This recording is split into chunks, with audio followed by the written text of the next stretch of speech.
Hoy, sa mga avid fans po ng Coldplay, ngayong gabi na po ang pinakaabangan ninyong pagbabalik konsyerto na naturang grupo dito sa Philippine Arena.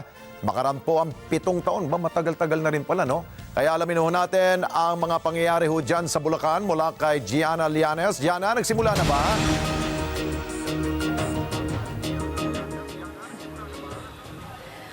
Well, Alex, ilang oras na lang magsisimula na ang unang gabi ng Music of the Spheres Tour ng British rock band na Coldplay dito sa Philippine Arena sa Bukawi, Bulacan. Gaya ng binanggit mo, ito na nga ang kanilang pinakahinihintay na pagbabalik dito sa Pilipinas makaraan ang 7 taon. Alas 2 pa lang, nandito na kami sa Philippine Arena. At talaga namang hindi mahulugang karayom ang mga dumagsang die-hard fans ng Coldplay na ang tawag ay Coldplayers mula sa iba't ibang panig ng bansa. Suot-suot pa ng mga Coldplayers ang kanilang Coldplay merchandise. At habang naghihintay, kinausap namin sila at grabe ang kanilang excitement. We just bought it. We came from the line. It was a long line at the merch. Very, about an hour. For memories and souvenir from this concert.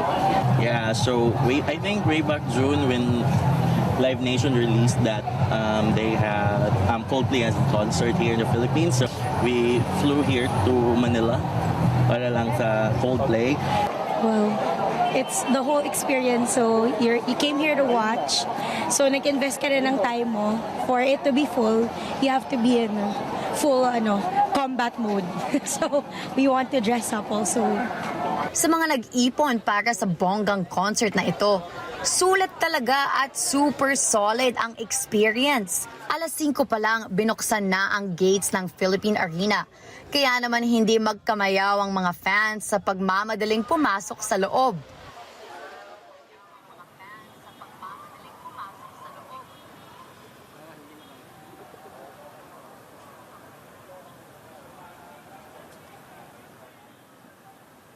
Antabayanan nyo na lang ang iba pang mga super exciting happenings dito sa aming pagbabalik mamaya.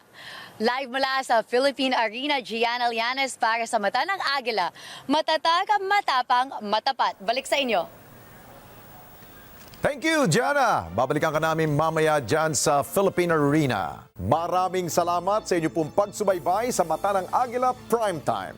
Para malaman ang matatag, matapang at matapat na mga balita, i-follow lamang at mag-subscribe sa @Net25 TV.